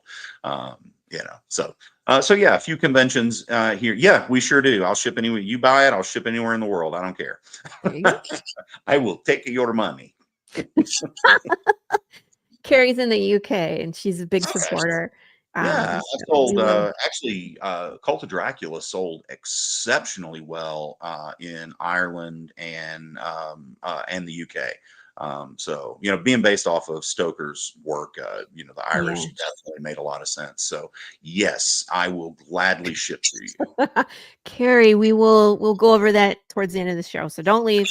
We usually do that the last 15 minutes. We'll have him tell you all his socials so you can follow along. Yeah. You know what? This is my first year doing some horror cons. Mm-hmm. I'm doing 2 of them. And I'm really excited. I usually just do generic Comic Cons. I did Dallas Fan Fest. I do Arlington Fan Fest. I do Cowtown. This year I'm going to Red River in Oklahoma. Oh, that sounds cool. Yeah, but it's like, but when it's a horror con and you write horror, I'm really excited to meet that audience. You know what I mean? Where they kind of you will do very well at horror cons. Good to know. Because horror cons are passionate, man. They love what they love and they're supportive as hell. You get a good group of horror people supporting you as a horror writer and you're great. You're golden. They're good people. I if you can get in with Days of the Dead, that's a fantastic. They do shows all over. Yeah, they're awesome. There's one Creepy Con out of Knoxville. It's a small show, but it's so good. The people there are amazing. But yeah, I love horror cons. I try to do 2 or 3 of those a year. So I got invited to go to the one in Pennsylvania that's in the mall that they shot. Which it was one of the Romero. I think it was Day of the Dead. Yeah, Day of the Dead. Dawn of the Dead. Yes. Yeah. That's fantastic. Except for it's the same weekend that I'm going to be in Michigan celebrating my parents' 50th anniversary, so I don't get to go. And then I found out that it's the last one because someone purchased the mall and they're knocking it down. That is a sacrilege. What? Because I was like, I definitely want to go next year. Obviously, I have this family obligation, but I didn't know this con was a thing and I want to go, especially with the zombie crowd. Like, that's right up my alley. And they're like, no, it's the last year because they're going to knock it down. It's like, whoever that developer is, I hope they step on Legos every morning for the rest of their lives. Yeah. Slip and fall and get one lodged in your butt. There you go. There you go. Lego in the butt crack. Oh, ow. That would hurt, right? Oh, Frankencon's a good one too, Les. Yeah, I forgot about them. Another small horror con, but they're good people. Yeah, by the way, Carrie, May 27th is when our next Slice and Dice is, and I'm going to be murdering a watermelon with the bat saw with a rubber chicken attached. Dressed up as Pikachu. Because this is what I do. But Lego, that would be hilarious. Now, okay, some people have suggested I go as Karen to a Comic-Con. I just don't think people are prepared for that because Karen, the blonde wig, she just wants to You just insult gotta nerds. get me back in here, don't you? People wouldn't understand. It's already like I want them to understand path. I Right. don't necessarily need them to be insulted by Karen and scare them away from the table. No, Karen would be one of those things. You know how like the bad waiter? Yeah, but I mean, like, unless Yeah. you understand it, Right. they would be confused. And it'd be like, It's do you want to something read we this have to stupid dork book? definitely something we have to promote a little more. And I want you all to know on May 31st, Dante is going to make his first live appearance anywhere. And he is going to be filmed all day doing fun stuff with a friend who is also going to be in character. And it's going to be badass. And I'm not Are you going going to to be tell at a you any con? more than that. Are you going to be at a con or where are you going? I'm not telling you any more than that. We will be at a con the next day. We will be at a con the next day. Yes. Okay. But What I did you won't say? be. I'll be Pops at the con. Okay. Okay. Gotcha. But Dante is going to be doing a live thing with another person in character. It's going to be hilarious. Look, we're going to make sure that these Slaughterville characters have long life. We're going to keep them in people's faces. Speaking of which, we need to do a Killer Karen soon. Yeah. Well, I'm finishing up fulfillment today. I know. That's why I'm saying I didn't say nothing until I knew you were close to done.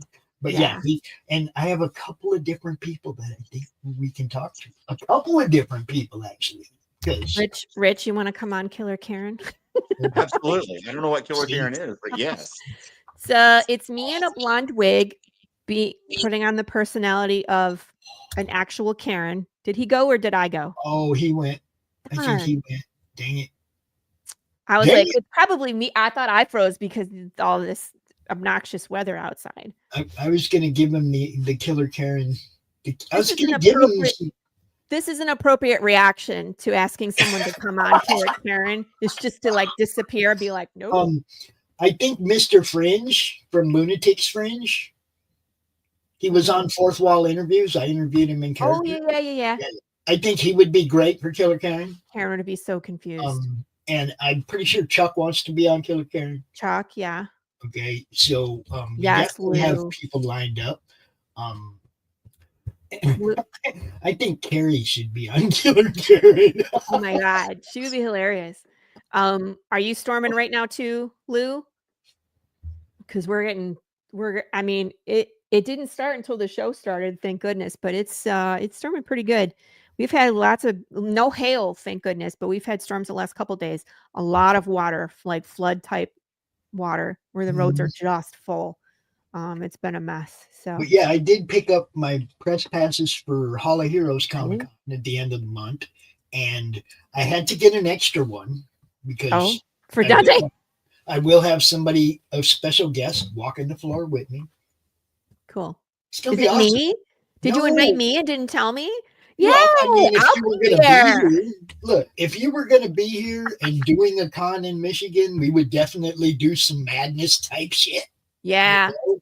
And I need to. I need to come back to my hometown. He's back. There he is. I need to come back to Michigan. But stop. It's my show. I push the buttons. Hey. Yay. Oh, is that it? You had to go put on your alter ego. Yeah, no. My power actually just blinked out. See? Yeah. I don't know why. There's no storms here, but it just went.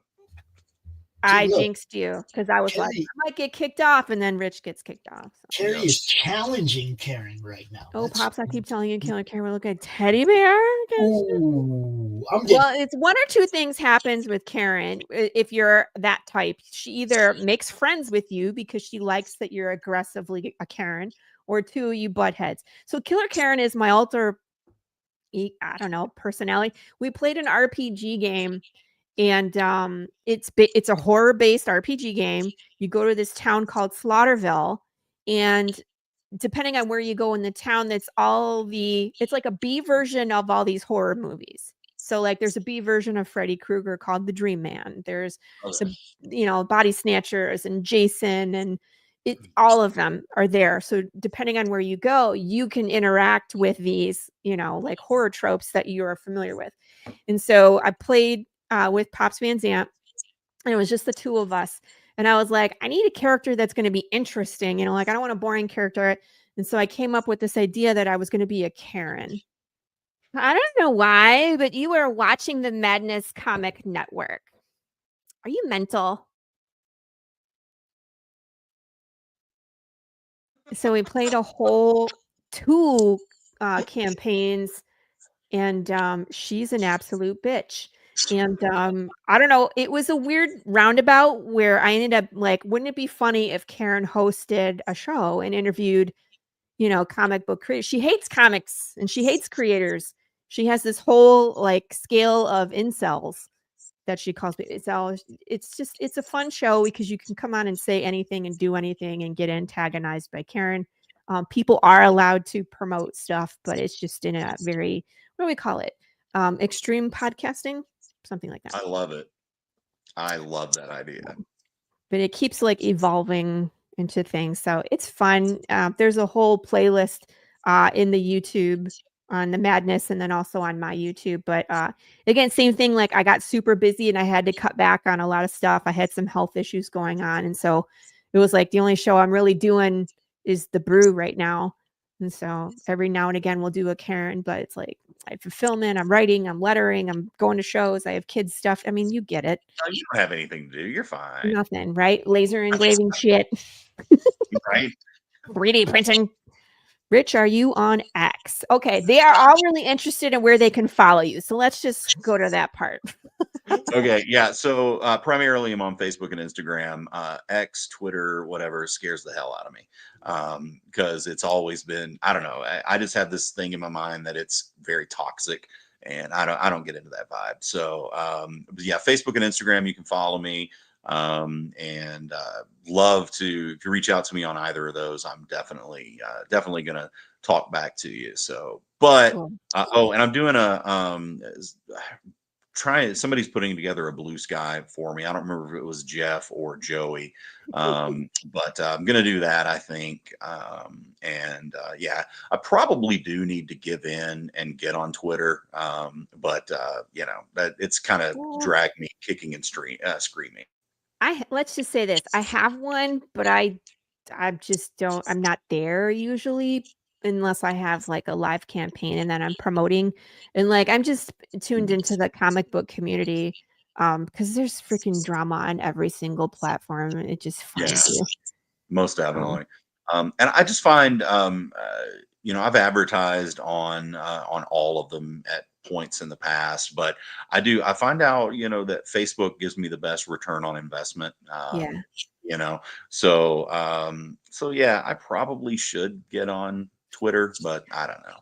I think you and I are around the same age, so I think that's part of it, is Probably.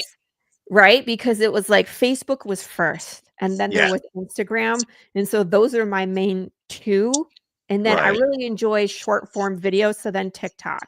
But like I'm not good at X. I have a Blue Sky, I have a Threads, but again, it's like, do I use them? Probably not to the fullest extent, but it's like Facebook is where our generation, I think, feels comfortable. So that's where I'm at too. Yeah, You know what I mean? that's where my target demo is. I mean, most of my readers are, they're 35 to 55. I do skew pretty heavily female in my demographics. Yeah. I like to joke and say chicks dig vampires. So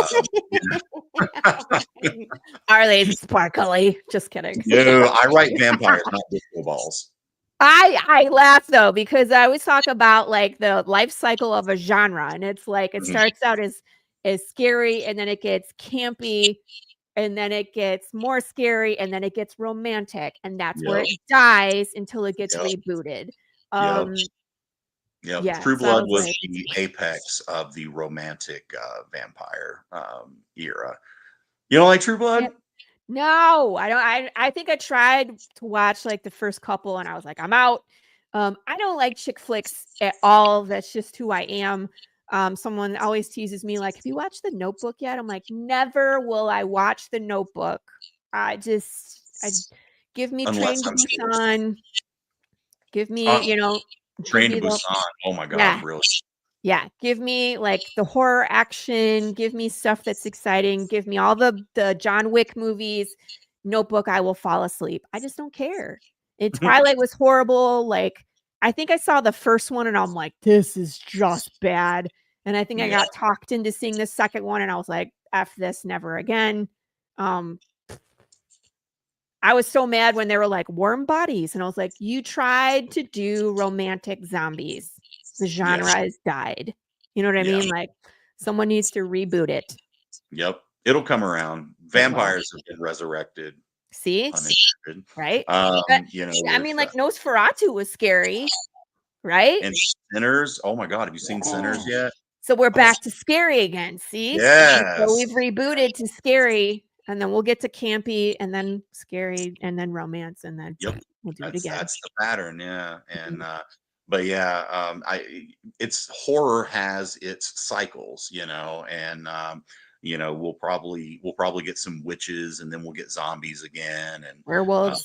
yep, yep, Werewolves in yep. there, and then Yep. zombies. For some reason, they don't seem to last as long when the werewolf movies are popular.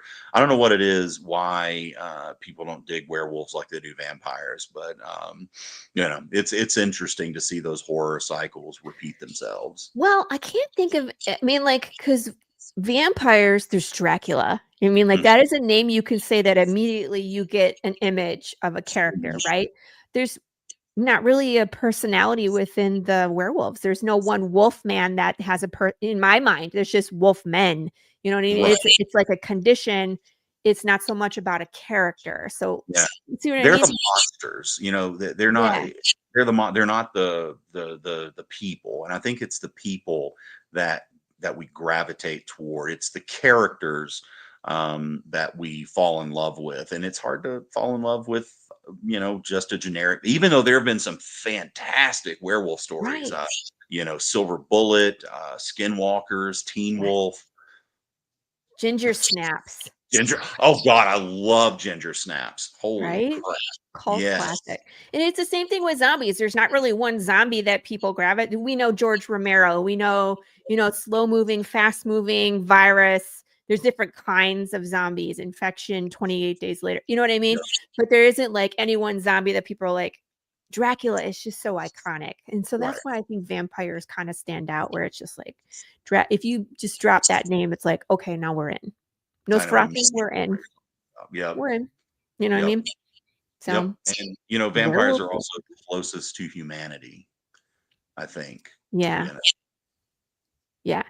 Zombies being the opposite end, where it's like you become not human almost, Right. right? Exactly. Exactly. I also Um, feel like zombie is also murder. I want to say this lightly. It's murder porn, where it's yep. like you can experience killing a human without the guilt of killing a human. Yep. Exactly. And horror people get exactly what you mean when you say gore porn, murder Mhm. porn. You know, we totally get it. Yeah. I was like, I'm going to say this lightly. Yeah. But that's, I I don't. think, part of it, where it's like, I want to feel what it's like to lop a head off, but I don't want to do it to someone that's thinking. It's someone that's, just in shambles at that Yeah. point. Then I'm just protecting myself. So, Exactly. You don't want to go full on hostile. all right. Ooh. I watched that movie and my husband was like, what is wrong with you? And I was like, I wouldn't watch it again, but you just got to go through it once. Yep. I mean, Somebody it's just just, brought up Lucian from Underworld. I'm like, yeah, yeah. that is a werewolf who actually has a personality. Yeah. Okay. Thank you. Catalyst Vault, where have you been all my life? Welcome to the show. Right. I agree. Yeah, that is one werewolf that we can say by name and actually know. What a great, movie series, Underworld. Love that one too. I But do I too. mean, you can name off so many more vampires. If we're on that line, it's like Blade and what's her face from Underworld? Oh my god, my brain just derailed. What's her name? Celine. Celine. Yep. There's just so many iconic vampires compared to there's Lucian. Yep. I mean, And if you want to talk about that kid from Twilight, who cares? Jacob. I feel sorry for Taylor. What was his last name? Lautner. Lautner, yeah, because I actually met him at a film festival one time before before the Twilight movies Really? really popped. Yeah, I Well, he forgot was what it Shark was. Boy. Yeah, he was, wasn't he? Yeah, yeah, and then he's actually an accomplished martial artist. Yeah. He really is. Yeah, I So, remember that, and he was such a nice kid, he really was, and he could have had a really good career, but sadly, I think the overexposure in Twilight ruined him, and that's sad that, a role can make you, but it can also yes. absolutely break you. Yeah, isn't that sad? Yeah. It's that movie, who's the other guy that played Edward? Robert Pattinson. Thank you. I'm just bad Yeah. with names today. I don't know what's going on. But like he actually was bad mouthing Twilight while they were promoting it, which I thought Right? was hilarious. But now he actually has a career. You know what I mean? But it's Yeah. almost like He's a brilliant actor. I he mean, holy yeah. cow. You I see mean, he him was in Water for Batman. Elephants, man, Water he's for good. Elephants, where he what's the movie he was in where he was Dolly, Salvador Oh, Dali? yeah, I forget the name of that, but he was good. Yeah. I mean, he has, and Kristen Stewart gets some crap, but she's actually talented too. There was a movie she did. It was about Guantanamo Bay. She was a one of the MPs there, prison Oh, guards, and man, she's good in it. She really is. She's got chops, but unfortunately, she doesn't get to showcase them very much because yeah. Twilight, and then that god awful Snow White movie that she did. Oh, yeah, I forgot about that one. The Huntsman. Huntsman, that's what it was. Yeah. Oh, it was terrible. Um, I you know, I always go back to when she was a kid, she was in Panic Room, and she was actually really good in that. was yeah, God, with Jodie Yeah. Foster. Yeah, I Yes. forgot that. Yeah. That was a good Yep. movie. So, I Definitely. mean, like, we know she can act if you can find the work, right? Right. But it's If you just can, hard, these teeny bop movies that are like, yeah, it's like Jim Carrey. yes. The dude is wonderful, but his fan base won't allow him to move into other Yeah. roles. They all want Ace Ventura. Right. And Truman Show was really the only one that he got to kind of bridge the two. No. Did you see the number 23? Oh, I did. I loved it, but the Yes. audiences rejected it. They wouldn't allow him to do that anymore. And Les, I agree with you. Yeah, fuck them. Number yeah, 23 is a mind warp. It really is good. It'll mess you up, yep. right? And I even liked him in The Majestic. The Majestic wasn't a great Yeah. movie, but I thought he was really good in it. Yeah, I agree. I think he acted well, but again, Mhm. same thing. Like they went in expecting Ace Ventura to that, and it was like that's It's not what nowhere it what is. they were presenting to you guys. Like you need to Yep. move on. Let the man do some other stuff, please. Yeah. And at least let him go back and do Once Bitten because it wasn't quite as over the top as Ace Ventura, but it was good too. He was good in that. Yeah, he was in. Oh, what was that apocalypse movie? There's a ton of people like Keanu Reeves and Oh, Aquaman. The Bad Batch. The yeah, Bad Bad Batch. Batch. Yeah. I remember That that was a one. Yeah. messed up movie too, and I was Yes, like, "Who is that?" That is it was Jim Carrey under, like, hobo everything. yeah. I Yeah. love He's our movies. generation Robin Williams. Yeah, I agree. I could see that. Yeah, you know what? He is, and I hope really before he goes, I hope he gets the chance to go through that Robin Williams, um, uh, that part of his career where he can do the serious films. Mhm.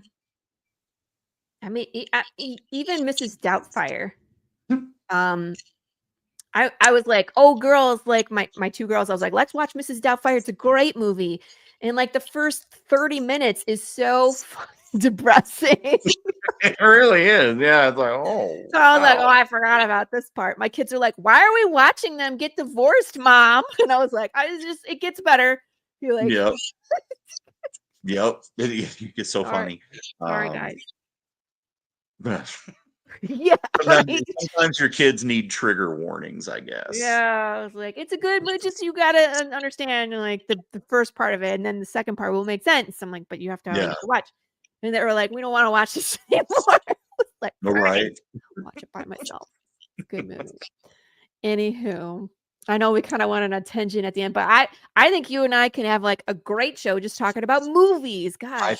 I think so Yeah. because God, I love movies. I really do. Mhm. There's nothing better to me than, especially in the summertime, for a matinee going to the movie theater. It's hot as hell outside. The doors open. You get that blast of air conditioning and the waft of the popcorn. And then, oh man, going to the movies that's my favorite pastime.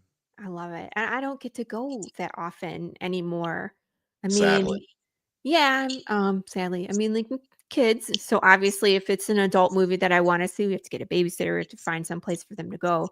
And I mean, like we went and saw the Thunderbolts yeah, on Sunday, right? Because Saturday was free comic book day. And I mean, it was $50 for us to go for a matinee for 4. I And know. then they wanted popcorn and they wanted treats and they wanted drinks. And my husband had a burger. And it was like, we spent like $100 to go to the theater. That's not Easy. easy to drop these days. So No, we used to go all the time and it's just not the same. no. Gotta pick and choose. So I thought the Thunderbolts was good. I know a lot of people are knocking it, but I had a fun time and my kids Yeah, enjoyed it. So people who are knocking it are those, hate to say it, but I'll say it anyway, those toxic fans who just hate everything. I mean, there were people hating this movie before, they even released the first still shots from it. And it's like, guys, the movie's not even made yet. Shut yeah, up. yeah, And I generally just want to tell those people to shut up anyway. It's like, just enjoy it, man. Because if you keep hating it, we are not very far away from going back to the 90s where we are begging for a nerd movie. I yeah, mean, it's like a lot of these generations are just spoiled because we've had comic book movies for the past 20 years. And, it's like, guys, you're going to destroy the thing that you love. And it sucks. I feel like we're almost there. We're on that cusp of destroying it just Yes. because, and it's because of streaming. And I know you know this, but it's like because there used to be that second release when it went to physical, like Mhm. Blu-ray and DVD, and that's why movies could do things that were risky because there's that whole second wave of revenue. Yeah. We don't get it anymore, and so that's why all the executives are like, "Sorry, if it's not a known IP, we're not making it." Yep. And I'm Yep. so tired of reboot, recycle, rehash. You know what I Yep. mean? Like, I don't want another Labyrinth with what's his name? Tom Holland. Holland. Tom Holland? No, Tom No. Loki. You know what I'm talking about? Oh, Hiddleston. Hiddleston. You know what I mean? Like stuff like that. Like, I didn't need another Crow that tanked. I don't want a live action Snow White. I don't need another Ghostbusters. Like, Right. if these movies are good, leave them alone. Yep. Make new stuff. There's a ton, like your project, my project. There's so many good things that are out there that really they could do and have mainstream people watch, and they're just not. And it's just Yep. it's so hard to get in there right now, and it's because of streaming. Yep. So I unfortunately, wish I wish we could get back to that late 90s, early 2000s golden age of yes. indie films, Clerks and Brick and things like that. We don't get that much anymore. There's a No. lot of great indie films out there. They just don't get much exposure, Right. because they're not established IPs. Right, exactly. And I mean, like, even like you said, a micro budget is Mhm. $500,000. Yeah. Good luck raising that. Yep. Anyway, gotta end the show before 2 hours, otherwise I'm in trouble and there's shows after Oh. this. So, thank you again, Rich, for coming on. You're always Happy. welcome back on the Thank you. show. Absolutely. I'll come anytime you'd like. Yeah. Well, if you're gonna book now, booked in November, and then Oh wow. yeah, and then you should grab a spot maybe for next year because it's open. So yeah, That sounds great. Right on. But thank you everybody for coming and watching and being in the chat. We love it. Have a good time. And yes, I'm going to cut the outro short. Be excellent to each other. Kiss your babies, and we'll see you next week here on the Tuesday Morning Brew. Yes, that too. God.